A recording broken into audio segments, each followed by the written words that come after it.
Fred was 28. Rose was just 15.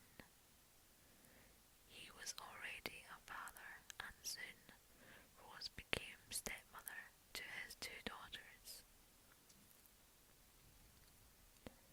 By 1970, they were living together, and the seeds of their crimes had already begun to take root. Shortly after moving in together in 1971, Fred's stepdaughter from his previous relationship, Charmaine, just 8 years old, disappeared.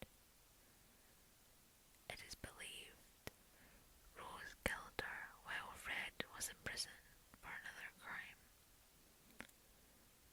The body was hidden beneath the floorboards. Soon after, Rena Costello, Charmaine's mother and Fred's ex, also vanished. In 1972, Fred and Rose moved to 25 Cromwell Street, a modest 3-story terraced house, but beneath the surface, it became a place of unspeakable cruelty. Fred built a soundproof cellar, a space that would become central to their abuse. The West preyed on young women, often runaways, hitchhikers, or those estranged from their families. The house was always bustling, with lodgers, children, and visitors. But some of these visitors never left. They were tortured, assaulted, and killed. By 1973, Rose had fully embraced Fred's sadism.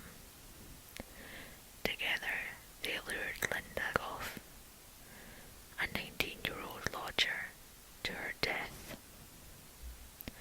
She was last seen at Cromwell Street, her dismembered remains buried in the cellar.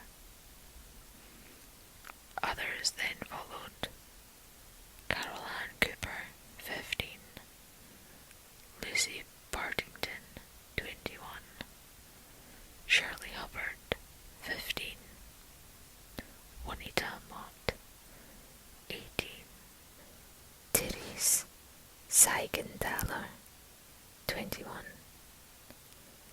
Shirley Ann Robinson, 18, Fred's lover, who was carrying his unborn child,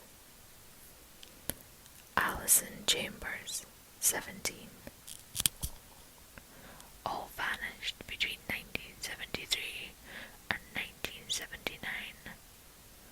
Most were subjected to prolonged assaults. Some kept alive for days in the cellar before they were killed and dismembered. Rose often participated. Some victims were found with tape, bindings, and signs of restraint, suggesting they were tortured, and theories suggest Rosie's involvement was not reluctant, but active, even leading in some of the attacks.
wasn't yet about murder, but the accounts from their surviving children were disturbing. By early 1994, police obtained a warrant to dig in the garden, and there, under the patio, they found human remains. The first discovery was Heather, then more bodies, carefully buried, often dismembered with body parts missing. Signs of post-mortem mutilation suggested sadistic intent. Fred confessed to 9 murders initially. Later he claimed responsibility for over a dozen. He said he acted alone, but evidence told a different story. Several victims were last seen alive when Rose was present. Some were assaulted by both, and forensic evidence tied her directly to the abuse. Fred West was charged with 12 murders, but before he could stand trial, he took his own life in prison on January 1st, 1995. He left behind no detailed confession, only silence. Rosemary West stood trial later that year, charged with 10 counts of murder. She pleaded not guilty, claiming ignorance of Fred's crimes, but the evidence was overwhelming. Survivor testimonies, forensic links, and her own behaviour told a story of active participation.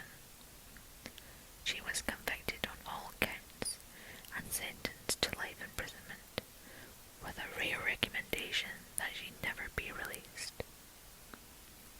To this day, Rose West remains in a high-security prison, still claiming she's innocent and refusing to cooperate with investigators.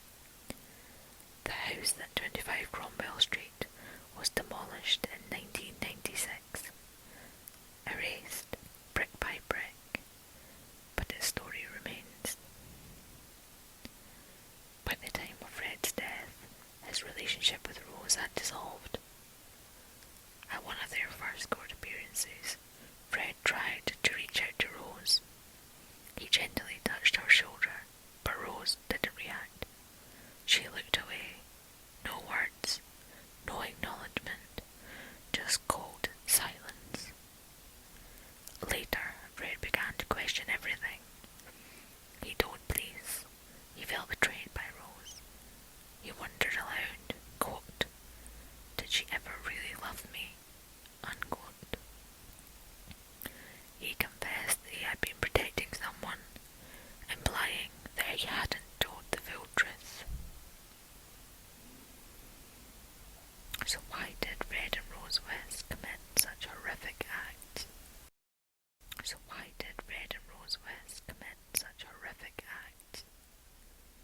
Some criminologists believe Fred's violent childhood and head injury may have contributed to the psychopathy. Others see Rose as the domineering partner. Her own traumatic upbringing and early exposure to violence may have fueled a desire for control and cruelty. Together, they created a closed world, a shared psychosis, a folie à deux, where abuse, violence, and power were normalized.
issue Stephen a life sentence.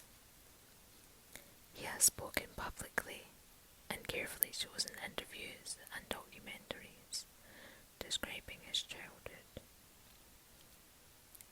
He has described his mother as the dominant and controlling figure in the household, asserting that Fred West was more of a subordinate to her. He has also recalled the chilling words of his father following his arrest, confessing that Stephen was involved in concealing the victims' bodies. Quote, "Can you remember helping me dig those holes in the garden when you were a kid? We did it together, you know. That's where the girls were found, in those exact holes." Unquote. The tale of Fred and Rose West is one of deception, cruelty, and devastating loss. Was Rose West just a sadistic